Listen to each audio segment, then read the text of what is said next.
Assalamualaikum warahmatullahi wabarakatuh. Perkenalkan, nama saya Dela Septiani dari kelas 10 Farmasi B. Nah, di sini saya akan menjelaskan tentang kesehatan mental. Buat yang pertama, aku bakal bahas tentang konseling kesehatan mental. Nah, dalam dunia psikolog dikenal sebagai metode yang digunakan dengan pendekatan reedukasi terhadap individu yang menghadapi masalah. Nah, jika ada seseorang yang datang ke konseling ini, biasanya dia tuh cenderung kayak yang punya masalah psikolog gitu. Terus kalau dia datang ke psikolog, berarti tandanya dia itu butuh bantuan dari orang-orang yang bisa nyelesain masalah gitu, kayak yang jadi bisa membantu dia buat keluar dari masalah psikologisnya dia. Itu dilihat dari aspek kesehatannya. Masyarakat yang menjadi sasaran dalam kesehatan mental ini dapat diklasifikasikan menjadi beberapa tingkatan. Yang pertama ada masyarakat umum, masyarakat yang sehat dan tidak berada dalam resiko sakit. Yang kedua, masyarakat dalam kelompok resiko sakit, yaitu masyarakat yang berada dalam situasi atau lingkungan yang kemungkinan mengalami gangguan relatif tinggi. Jadi punya masalah itu yang jadi relatif tinggi gitu, kayak yang bisa menyebabkan stres juga. Terus kelompok masyarakat yang mengalami gangguan itu, terus yaitu kelompok masyarakat yang sedang terganggu kesehatan mentalnya, ya kayak yang punya problem terus gak bisa nyelesain dan akhirnya dia tuh kayak yang stres gitu. Nah, terus kelompok masyarakat yang mengalami kecacatan atau daya agar mereka dapat berfungsi secara normal dalam masyarakat. Pun proses dan tahapan konseling. Proses konseling adalah langkah-langkah bantuan yang disusun dari hasil interaksi atau kerjasama antara konseli dan konselor dalam mencari jalan keluar untuk memecahkan masalah yang sedang dihadapi si konseli tersebut. Jadi kalau proses konseling itu kayak yang langkah-langkah atau bantuan yang bisa dilakukan oleh si konseli dan konselor dalam mencari jalan keluarnya gitu. Jadi mencari titik tengahnya penyelesaiannya gitu. Tahap pertama yaitu persiapan. Nah, kenapa persiapan? Karena kan si konseling teh butuh persiapan. Pas tahap ini mah tujuannya itu untuk menciptakan perasaan-perasaan bebas, tenang, tanpa tekanan dalam diri si konseling. Jadi si konselor teh gimana ya? Kayak yang bisa bikin tenang si konseling itu. Jadi tanpa ada tekanan, tanpa ada problem gitu. Nah, selanjutnya kalau buat langkah-langkah menghindari diri secara penuh, dalam langkah ini konselor tidak banyak bicara, melainkan ia hendak menerima dan mempersilahkan konseling menceritakan masalah-masalahnya. Nah, pas di tahap ini mah jadi si konseling teh berbicara kepada si konselor. Jadi kalau bahas kita mah ya curhat gitu, apa sih problem, apa sih masalahnya, terus mereka bakalan terbuka banget pada si konselor, karena kan masalah mereka tuh kayak beban banget, dan sampai akhirnya tuh mereka merasa rileks, tenang setelah menceritakan hal itu kepada si konselor gitu. Adapun tahap kedua yaitu pertolongan. Nah, pada tahap ini jadi si konselor mulai memberikan bantuan-bantuan kepada si konselor tersebut yang sesungguhnya. Jadi kayak yang bentuk bantuan konselor itu disesuaikan dengan kondisi kasusnya dia gitu. Kalau dia kasusnya ini ya pasti si konselor juga harus lebih peka dari si mempunyai masalah ini gitu. Tahap ketiga yaitu personalisasi. Nah, personalisasi ini banyak ditemukan aspek baru dari kepribadiannya yang perlu diselidiki lebih mendalam. Jadi pas langkah ini mah jadi si konselor itu tuh jadi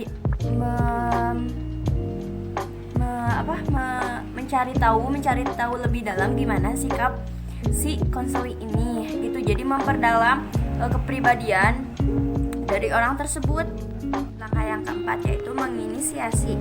Jadi si konselor teh kayak yang bisa ngajak dia tuh rileks, seperti jalan-jalan keluar lah, atau tindakan-tindakan yang bisa merubah pola pikir sama perilaku dia gitu. Selama ini kan dia tuh merasa tertekan, merasa semua keadaan tuh ada di dalam dirinya, tapi kan jadi tugas konselor ini tuh mulai beraksi deh kayaknya pas tahap keempat ini. kesimpulannya, jadi kesehatan mental merupakan salah satu kajian utama dalam psikologi klinis.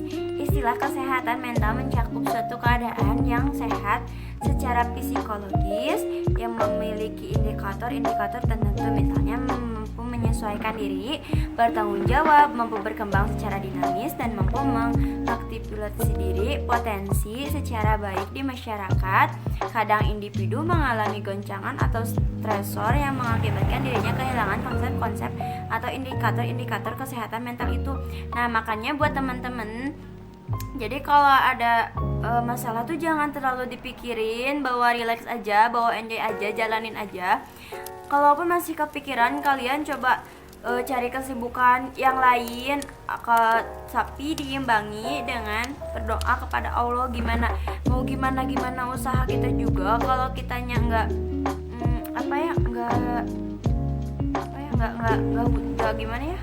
mengimbangi berdoa kepada Allah, ya kata aku masih bakalan percuma. Soalnya gimana ya, masa ikhtiarnya dicari tapi yang mau memberikan ikhtiarnya itu kalian nggak cari gitu. Makanya buat teman-teman, jaga kesehatan. Jadi kalau kalian merasa stres atau mempunyai masalah, problem, mending kalian terbuka aja sama teman-teman kalian. Kalau kalian nggak bisa terbuka, kalian bisa curhat di dalam doa kalian kepada Allah gitu guys. Semoga mencoba. Pemahaman akan mental yang sehat tak dapat lepas dari pemahaman mengenai sehat dan sakit secara fisik.